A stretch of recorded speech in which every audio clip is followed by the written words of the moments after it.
Welcome to আকুজিব academy. আজকে আমরা বই দেখে ছড়া পড়ব। ছড়ার নাম খোকা যাবে শ্বশুর বাড়ি। খোকা যাবে শ্বশুর বাড়ি, সঙ্গে যাবে কে? ঘরে আছে হুড়ো বিড়াল, কোমর বেঁধেছে।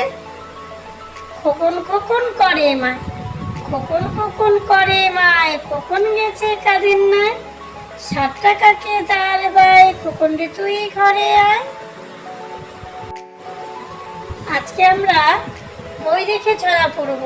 চলো তোমরাও আমার সঙ্গে বলো। ছড়ার নাম চাঁদ উঠেছে ফুল ফুটেছে। চাঁদ উঠেছে ফুল ফুটেছে, চাঁদ উঠেছে ফুল ফুটেছে, কদম তলায় কে? হাতি নাচছে ঘোড়া নাচছে, সোনামণির বে। ছড়ার নাম সিংহমশাই। সিংহমশাই সিংহমশাই, মাংস যদি চাও, রাজহংস দেব খেতে, হিংসা ভুলে যাও।